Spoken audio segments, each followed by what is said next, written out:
Hello and welcome. This is UPSC Akhada और मेरा नाम है अभिषेक। आज का हमारा टॉपिक है आदित्य L1 मिशन।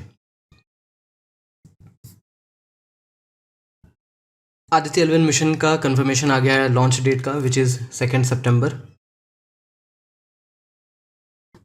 तो आज हमारा चर्चा का विषय है Aditya L1 mission and Aditya L1 mission क्यों लॉन्च किया गया है, उसमें क्या क्या पेलोड्स लगे हैं, वो कैसे स्पेस वेदर प्रेडिक्ट करने में हमारा हेल्प करेगा एंड साइंटिफिक कम्युनिटी में उसका क्या स्कोप है, यूपीएससी के पर्सपेक्टिव से इसमें इसका क्या स्कोप है, ये सब कुछ आज के हम लोग ये वीडियो में देखेंगे।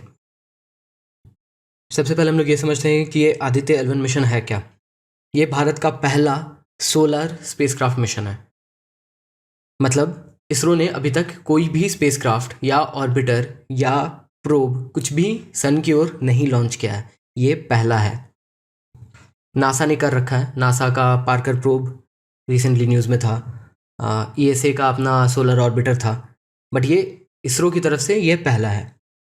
ये एक कोरोनाग्राफी स्पेसक्राफ्ट है।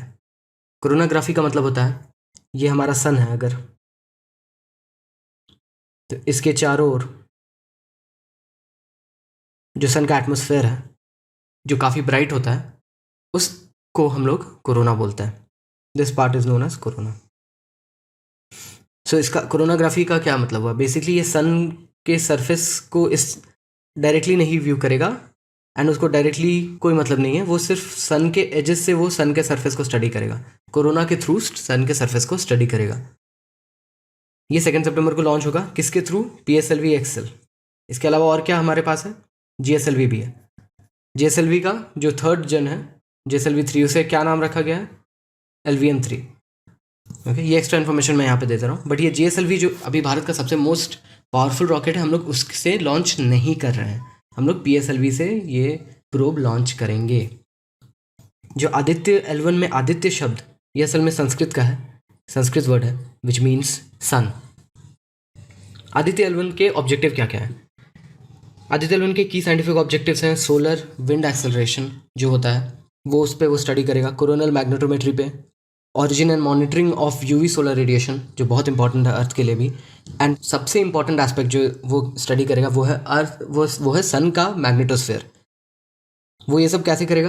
बिकॉज उसमें बहुत सारे अलग अलग डिफरेंट टाइप्स ऑफ पेलोड्स हैं जो अलग अलग तरह से सन के कोरोना को स्टडी करेंगे।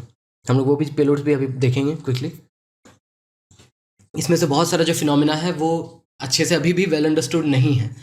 That is why Aditya L1 का बहुत इंपॉर्टेंट प्लेस है in human expedition into outer space.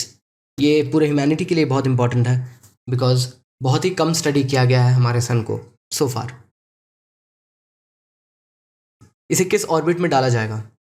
This will not orbit अर्थ। अर्थ के मल्टीपल ऑर्बिट्स हैं, लो अर्थ ऑर्बिट्स है, मीडियम अर्थ ऑर्बिट है, जियो स्टेशनरी ऑर्बिट है, ओके, जियो सिंक्रोनस ऑर्बिट है, राइट। ये इनमें से किसी में भी नहीं है। ये सन का चक्कर लगाएगा, बट ये सन का चक्कर कहाँ पे लगाएगा? अर्थ और सन के बीच में एक पॉइंट है जिसे हम लोग बोलते हैं L1, तभी इसका नाम पड़ा है आदित्य L1। अब ये L1 क्या है हम लोग वो भी देखेंगे। लैग्रांज पॉइंट बोलते हैं इसे। लैग्रांज पॉइंट क्या है अभी समझेंगे। लैग्रांज पॉइंट वो पर्टिकुलर पॉइंट होता है जहाँ पर इक्विलिब्रियम अटेन किया जा सकता है। जो भी प्रोब आप डालोगे, जो भी स्पेसक्राफ्ट डालोगे, वो इक्विलिब्रियम में रहेगा, मतलब वो उस पोजीशन से मूव नहीं करेगा, किसी एक पर्टिकुलर दिशा में ऑटोमेटिकली खिंचाएगा नहीं। You know there is gravity of sun pulling it. Say for example अगर L4 में कोई स्पेसक्राफ्ट है तो ग्रेविटी से पुल कर रहा है, राइट, बट उसे ऐसे प्लेस किया जाता है L4 में कि बाहर की ओर भी इक्वली फोर्स लगते रहे, जिसकी वजह से वो इक्विलिब्रियम में रहो, वो डिस्टेंस ना घटे ना बढ़े। This particular point is known as Lagrange points. Lagrange points. अब मल्टीपल Lagrange points पॉसिबल हैं with respect of earth, with respect to earth basically. There are other planets and उसके रिस्पेक्ट में भी अलग अलग Lagrange points पॉसिबल हैं, but हमें तो अर्थ से कम्युनिकेट करना है, राइट। सो हम लोग अर्थ से क्लोजेस्ट पॉइंट्स पिक करेंगे। सो अर्थ के पर्सपेक्टिव से L1 पॉइंट वो पॉइंट है जहाँ पे दो फोर्सेस इक्वल हो जाते हैं स्पेसक्राफ्ट के लिए। यहाँ पर रहेगा हमारा आदित्य L1, यहाँ पर इस पॉइंट पर रहेगा। उसमें कौन कौन से फोर्स इक्वल हो जाएंगे? उसे सन की ओर जो अट्रैक्ट कर रहा है सन का ग्रेविटी, वो इक्वल हो जाएगा ग्रेविटी ऑफ अर्थ जो उसे इस डायरेक्शन में अट्रैक्ट कर रहा है। सन का ग्रेविटी इस डायरेक्शन में अट्रैक्ट कर रहा है, बट यहाँ पे और एक फोर्स है। वो फोर्स क्या है? वो फोर्स है सेंट्रीफ्यूगल फोर्स, वो भी इस डायरेक्शन में। तो ये दोनों मिलकर ये सन का ग्रेविटी के बराबर हो जाएगा, तो वो साथ में अर्थ के साथ वो मूव करेगा like this in this orbit. This point is known as L1 point. Okay, ये क्लियर हो गया? क्या क्या पेलोड्स कैरी कर रहा है आदित्य L1? हमें यूपीएससी के पर्सपेक्टिव से एक एक पेलोड क्या क्या केपेबल है क्या करने के लिए, वो जानने का ज़रूरत नहीं है। हाउएवर हमें नाम याद रखना है, एंड ये याद रखना है कि ये किस मिशन से एसोसिएटेड है वो पेलोड। जैसे चंद्रयान के भी 3 पेलोड्स हैं, हम लोग टोटल 5 पेलोड लेके गया था चंद्रयान 3, उसके पेलोड्स क्या क्या हैं ये हमें याद रखना है। और हमें ये भी याद रखना है कि आदित्य L1 के कौन कौन से पेलोड्स हैं, बस नाम। ओके, ओवरऑल कैपेबिलिटी इस मिशन का क्या है ये पता होना चाहिए, जो हम लोग एंड में देखेंगे। सारे कैपेबिलिटीज एक साथ देख लेंगे, बट यहाँ पर सिर्फ नाम देख लेते हैं। क्या है? Visible emission line coronagraphy, solar ultraviolet imaging telescope, मतलब अल्ट्रावायलेट में वो व्यू करेगा सन को। ये जो विजिबल एमिशन लाइन कोरोनाग्राफ है ना, ये क्या करता है? ये सन है, उस पे ये उसको कवर कर लेता है, उसको ढक देता है कुछ इस तरह से, सो दैट सन के रेज जो निकल रहे हैं, जो कोरोना वाला निकलता है, वो विजिबल हो। उसके लिए वो ऐसा करता है।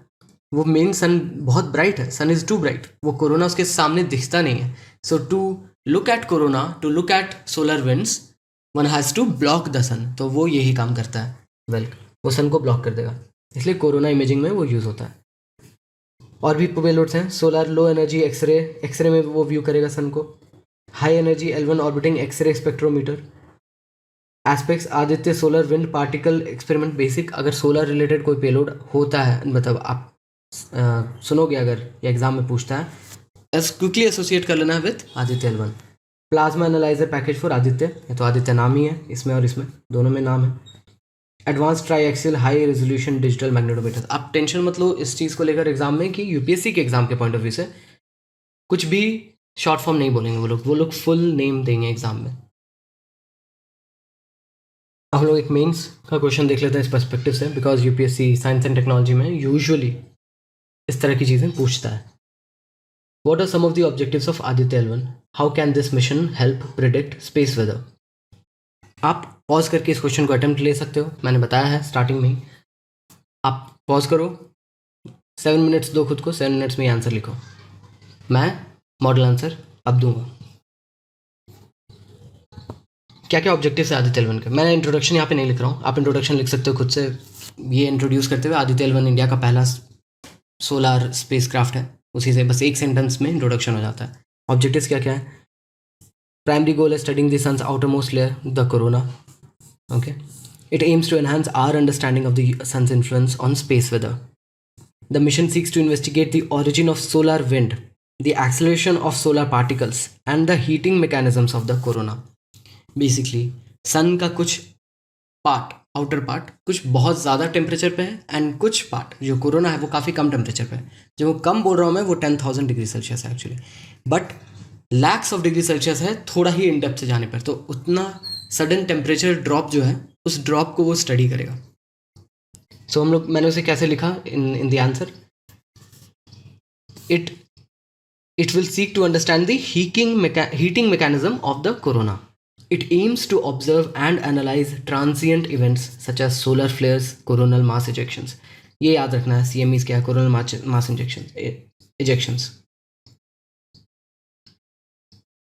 ये सन का सरफेस है, एंड आप देखोगे कभी कभी, आप देखोगे ऐसा इस टाइप का लूप बना हुआ इमेजेस आप देखोगे, एंड वो लूप अचानक से कभी कभी एक्सप्लोड कर जाता है, एंड उस डायरेक्शन में बहुत सारे प्लाज्मा पार्टिकल्स निकल जाता है। बहुत बार ये प्लाज्मा पार्टिकल्स अर्थ की ओर भी आते हैं, but earth is very well protected from sun's coronal mass ejections because earth has its own magnetosphere, and ये जो चार्ज पार्टिकल्स होते हैं, प्लाज्मा पार्टिकल्स, ये उस मैग्नेटोस्फेयर में फंस जाते हैं। सो इसलिए अर्थ पे हम लोगों पे उतना मैसिव इम्पैक्ट नहीं पड़ता है, but if astronauts who are in space, उन पे इम्पैक्ट पड़ सकता है। जो सैटेलाइट्स हैं उनके फंक्शनिंग पे इम्पैक्ट पड़ सकता है। ये क्वेश्चन सोलर विंड पे, सोलर स्टॉर्म पे क्वेश्चन आया था यूपीएससी में 2022 में। सो ये हमारे लिए बहुत इंपॉर्टेंट एस्पेक्ट है यूपीएससी के पॉइंट ऑफ व्यू से। स्पेस वेदर प्रिडिक्शन जो सेकंड पार्ट है क्वेश्चन का, how can this mission help predict space weather, उस पर कुछ पॉइंट्स लिख लेता है। Aditya L1 contributes space weather prediction by providing critical data on solar activities and their effects on Earth's magnetosphere and ionosphere। जो मैंने अभी जस्ट बताया, अर्थ के मैग्नेटोस्फीयर पे इम्पैक्ट पड़ता है, हम लोग उसे क्या बोलते हैं, स्पेस वेदर बोलते हैं, space weather. By monitoring solar flares and coronal mass ejections, the mission helps forecast potentially hazardous space weather events। For example, वो अगर एक पैटर्न अगर कुछ समझ आता है इस प्रोब के through, then we will be able to predict कि ये कब होगा। For example, we are able to predict कि ये स्टॉर्म कितने घंटों में लैंडफॉल करेगा उड़ीसा के तट पे, फॉर एग्जाम्पल। ऐसे हम लोग प्रिडिक्ट कर पाते हैं, राइट? जो अर्थ के वेदर उसको फोरकास्ट कर पाते हैं। Likewise we should have the capacity to predict space weather, ताकि फ्यूचर में जब स्पेस वॉकिंग कर रहे हो एस्ट्रोनॉट्स, उनके लाइफ पे कोई खतरा ना हो, सैटेलाइट्स का ड्यूरेबिलिटी बढ़ाया जा सके, उससे कोई इशू ना हो, ओके ताकि हम लोग वेल प्रिपेयर्ड हो सके in case there is a huge solar storm and blackout हो जाए, इलेक्ट्रिसिटी ग्रिड वगैरह ये सब पे इम्पैक्ट पड़ता है, तो हम लोग उस सब चीज़ के लिए प्रिपेयर्ड रहें। ये बहुत इंपॉर्टेंट है कि पहले ही हमें पता चल जाए। Real time monitoring of solar event allows for timely alerts and mitigation strategies, जो मैंने अभी जस्ट समझाया, to minimize potential damages and risk posed by space weather disturbances. Studying the Sun-Earth connection through Aditya L1's observations enhances our ability to model and predict space weather, ultimately safeguarding technological infrastructure and satellite-based services। जो मैंने अभी just समझा, satellite को भी protect कर पाएंगे, technological infrastructure जो space में है उसे भी। फॉर एग्जाम्पल, अब तो infrastructure is moving to space now. जैसे एक पर्टिकुलर सर्विस है स्टारलिंक, जो सैटेलाइट बेस्ड इंटरनेट प्रोवाइड कर रही है, उसके 6000 सैटेलाइट्स स्पेस में हैं या फिर डाले जाएंगे, अभी भी कंटिन्यूसली भेजे जा रहे हैं उसके सैटेलाइट्स। आप इमेजिन करो एक मेजर सोलर स्टॉर्म आता है एंड सारे सैटेलाइट्स गिर जाते हैं, आप सोचो कितना बड़ा सर्विस का लॉस होगा, राइट? सो हमें ये सब चीज़ के लिए सेफ गार्ड करना है एंड बचाना है अपने satellites and even human lifes को जो स्पेस में है। इसलिए हमें बहुत इंपॉर्टेंट है कि सन अर्थ कनेक्शन हमें समझ आए एंड सोलर इवेंट्स को हम लोग अच्छे से प्रेडिक्ट कर पाएँ। कंक्लूजन आप लिख लेना खुद से। Science and tech course, UPSC Akhada का खुद का साइंस एंड टेक कोर्स आ रहा है, जो पूरी तरह से कॉम्प्रिहेंसिव है। मैं यहाँ लिख देता हूँ, कॉम्प्रिहेंसिव कोर्स है, which basically means that every aspect of science and tech is covered in this course. इस कोर्स को मैं पढ़ाऊँगा, अभिषेक 3 सेक्शन में डिवाइडेड है, the universe, the life and the tech. The universe में हम लोग सारे यूनिवर्सल चीज़ें देखेंगे, स्पेस टेक्नोलॉजी देखेंगे, जो आज का ही हमारा वीडियो था वो इस पिलर से था। द लाइफ में हम लोग लाइफ रिलेटेड सारी चीज़ें देखेंगे, plants, animals, cell, genomics, diseases, human body and ART, reproductive technology, 5 kingdom classification, ये सारी चीज़ें हम लोग यहाँ देखेंगे। टेक में हम लोग फिर सारे technology related aspect plus current affairs में जो टेक्नोलॉजी चल रहा है वो सब सारी चीज़ें हम लोग यहाँ पे कवर करेंगे। It's a very very comprehensive course. I hope to see you guys join that course. But for now, see you guys in the next video. Thank you.